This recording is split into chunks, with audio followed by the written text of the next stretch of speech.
Hello students, कैसे हैं आप सभी। मैं दीक्षा ड्रीम्स वे एकेडमी की तरफ से आपका एक बार फिर से स्वागत करती हूँ। आज की इस वीडियो पे हम बढ़ेंगे सिंधु घाटी की सभ्यता। आपको पता है कि हमारी जो सिंधु घाटी की सभ्यता है वो सबसे प्राचीन सभ्यता है। अब इस वीडियो में हम ये जानेंगे कि हमारी जो सिंधु घाटी की सभ्यता है उसमें हमें कौन कौन से स्थल मिले हैं और वहाँ के जो लोग थे वो अपना जीवन यापन कैसे करते थे, उन्होंने कौन कौन से पशु पाले हुए थे, ये सारा हम इसमें डिस्कस करेंगे। हमारी सिंधु घाटी सभ्यता का जो परिपक्व काल था वो रहा 2500 ईस्वी पूर्व से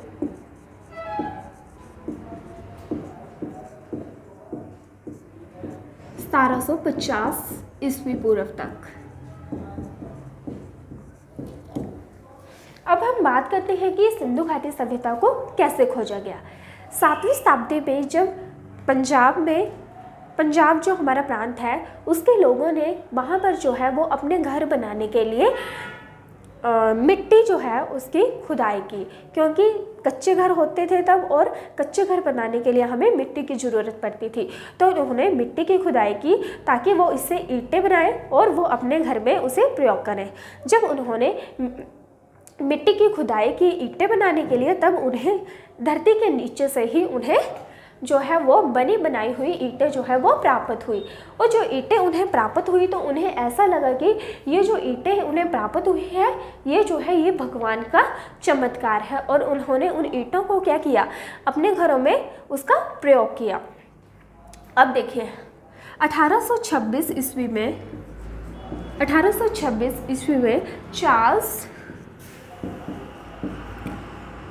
चार्ल्स मैसवेन ने 1826 में चार्ल्स मैसवेन ने सबसे पहले जो है वो सभ्यता को खोजा, और 1856 में कनिंघम ने इसका क्या किया, इसका सर्वेक्षण किया।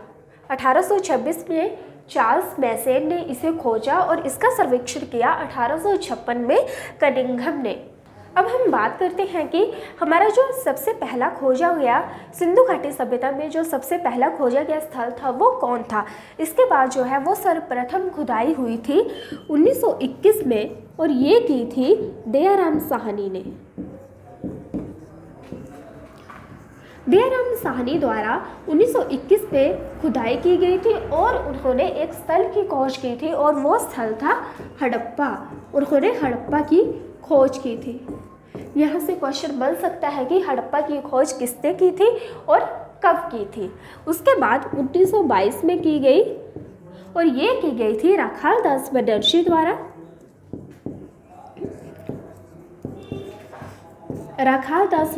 द्वारा। और इन्होंने खोजा था मोहनजोदड़ो।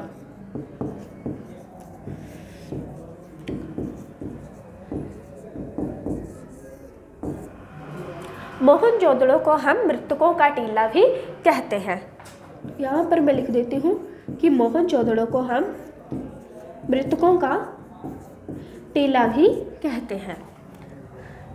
अब देखिए सिंधु घाटी सभ्यता के लोगों की जो लिपि थी वो किस प्रकार की थी। अब हम बात करेंगे इसकी लिपि के बारे में कि उसकी जो लिपि थी वो किस प्रकार की थी।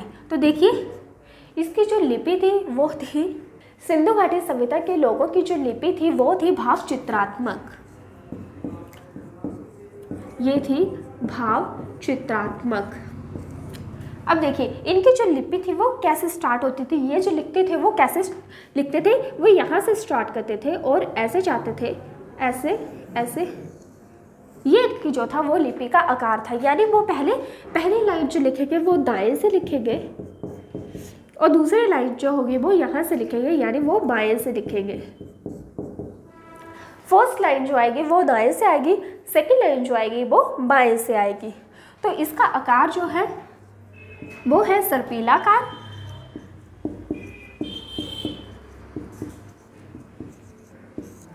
और इनकी इस लिपि को सर्पिलाकार भी कहा जाता है। इनके जो मूल चित्र थे वो थे 64 जो थे वो उनके मूल चित्र थे।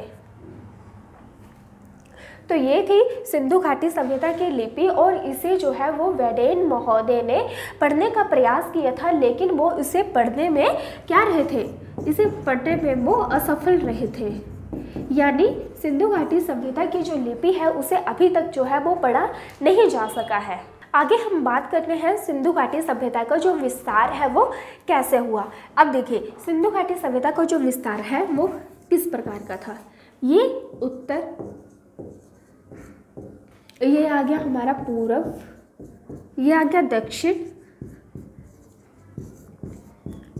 और ये आ गया पश्चिम। देखिए सिंधु घाटी सभ्यता की जो सीमा थी वो उत्तर में कहाँ लगती थी, पूर्व में कहाँ, दक्षिण में कहाँ और पश्चिम में कहाँ जैसे लगती थी। उत्तर में एक क्षेत्र है मांडा स्थल है, ये जो मांडा स्थल है ये है जम्मू कश्मीर में और ये चेनाब नदी के पास स्थित है। पूर्व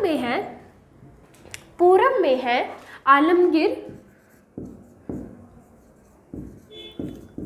आलमगीरपुर जो कि उत्तर प्रदेश में है और ये है हिडन नदी के पास स्थित है। अब बात करते हैं दक्षिण पे। दक्षिण में है ये दाइमावाद जो कि गोदावरी नदी के पास स्थित है। ये गोदावरी है, गोदावरी नदी के पास स्थित है। और पश्चिम में हम बात करते हैं सूत कांगेडोर की,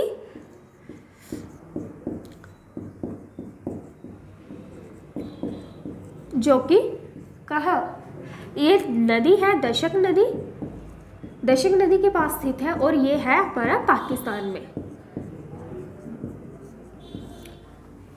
उत्तर पे मांडा है जो कि है जम्मू में और ये है चेनाब नदी के पास। पूर्व में है आलमगीरपुर जो कि उत्तर प्रदेश में है और ये है हिडन नदी के पास। दक्षिण में है ये दाइमावाद तक फैला हुआ है जो कि कहाँ है, महाराष्ट्र में है।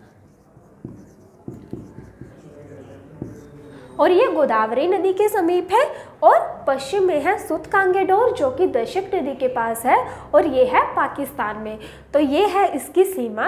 और अभी तक जो है वो सिंधु घाटी सभ्यता का सिर्फ 3% हिस्सा जो है वो खोदा गया है। हमारी जो सिंधु घाटी सभ्यता है वो सर्वाधिक जो है वो भारत पे ही फैली हुई है और इसके सबसे ज़्यादा अधिक अवशेष जो हैं वो हमें भारत से ही प्राप्त हुए हैं। तो आगे हम डिस्कस करेंगे कि पाकिस्तान में हमें कौन कौन से स्थल मिले हैं और भारत में हमें कौन कौन से स्थल जो है वो सिंधु घाटी सभ्यता के प्राप्त हुए हैं। अब देखिए पाकिस्तान में हमें कौन कौन से स्थल जो है वो प्राप्त हुए हैं। फर्स्ट हमें पाकिस्तान में हमें जो स्थल मिला है वो है हड़प्पा जो कि रावी नदी के किनारे स्थित है। ये जो है वो रावी नदी के किनारे स्थित है।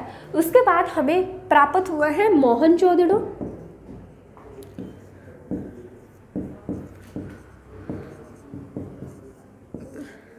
जो कि सिंधु नदी के किनारे स्थित है। और मोहनजोदड़ो में जो है हमें स्नानागार और अन्नागार के अवशेष भी प्राप्त हुए हैं। उसके बाद आता है चहुंदड़ो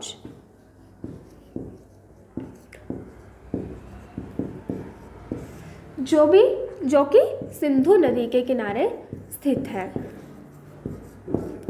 उसके बाद बात करते हैं सूत कांगेडोर की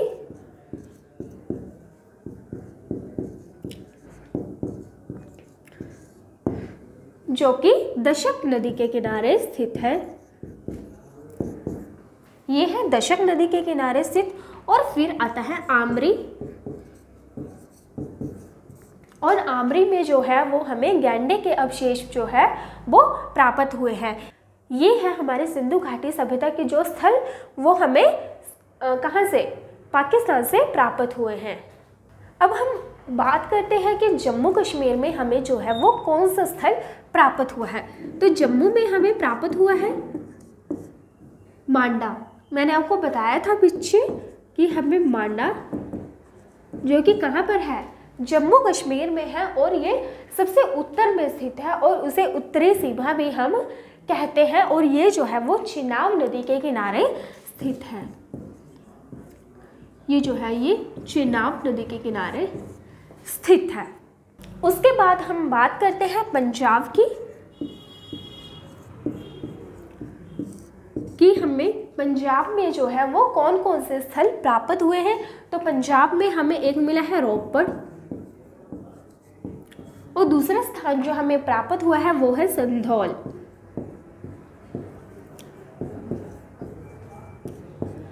ये जो रोपड़ है इसमें हमें मनुष्य के अवशेष, यहाँ रोपड़ स्थान पे हमें मनुष्य के अवशेषों के साथ साथ हमें कुत्ते के अवशेष भी प्राप्त हुए हैं। और रोपड़ में हमें नवपाषाण, ताम्रपाषाण और सिंधु घाटी सभ्यता जो है, इन तीनों के अवशेष जो है वो हमें रोपड़ से ही प्राप्त हुए हैं।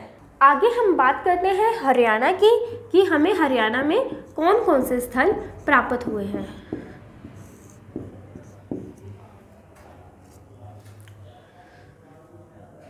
तो हरियाणा में हमें प्राप्त हुआ है भगवानपुरा,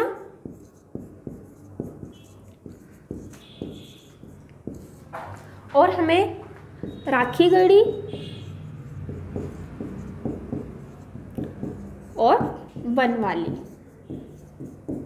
ये स्थल जो है वो हमें प्राप्त हुए हैं हरियाणा में। और फिर बात करते हैं हम उत्तर प्रदेश की, कि उत्तर प्रदेश में हमें कौन कौन से स्थल जो है वो प्राप्त हुए हैं। तो उत्तर प्रदेश में हमें मिला है आलमगीरपुर,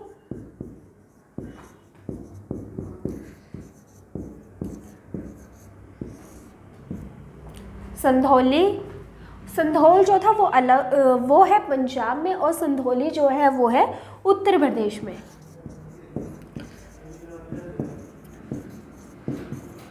और एक और हमें मिला है और उसका नाम है बड़गाम।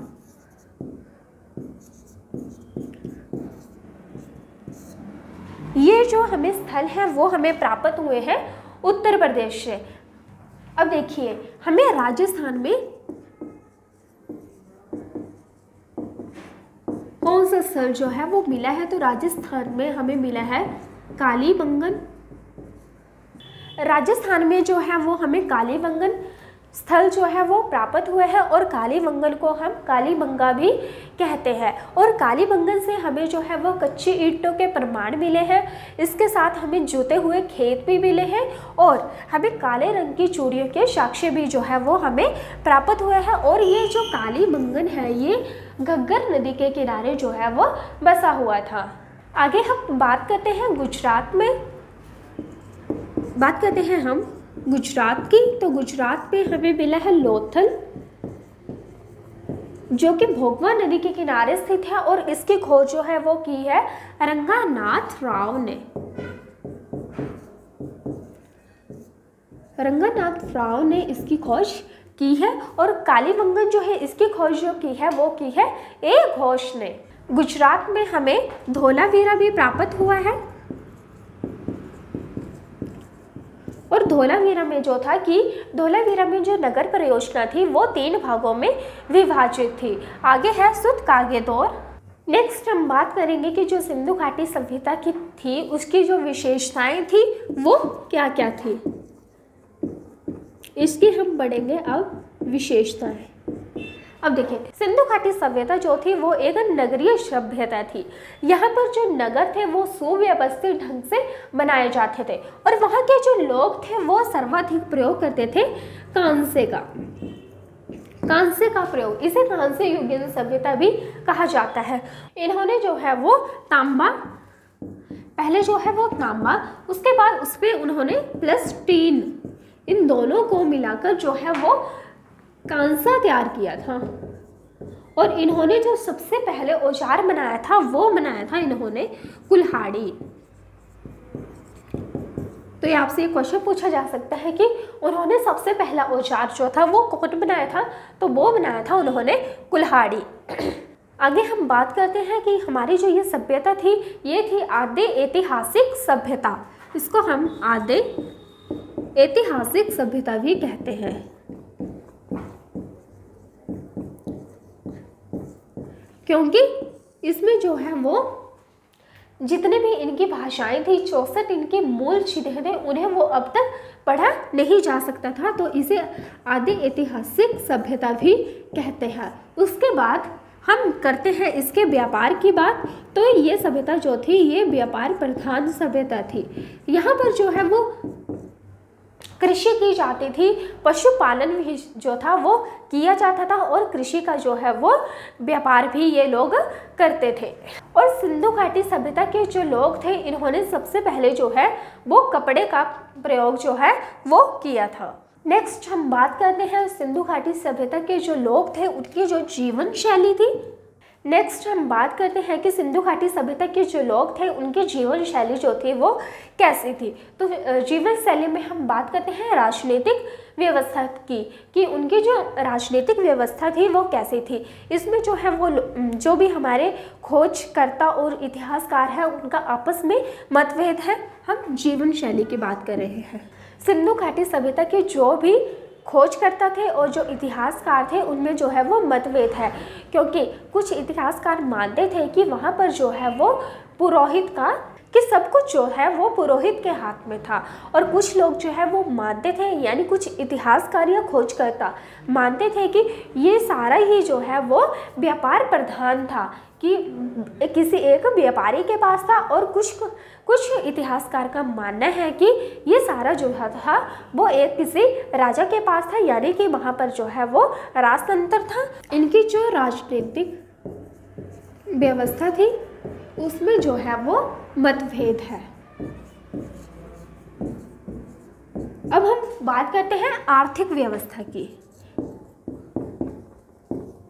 कि इनकी जो आर्थिक व्यवस्था है वो कैसी थी। इनकी जो आर्थिक व्यवस्था थी वो मुख्य तौर पर कृषि पर आधारित थी। वो कृषि करते थे, वहाँ पर जौ, चावल और गेहूं के साक्ष्य भी प्राप्त हुए थे, और वो पशुपालन भी करते थे। और सबसे पहला जो उन्होंने पशु पाला था वो था कुत्ता।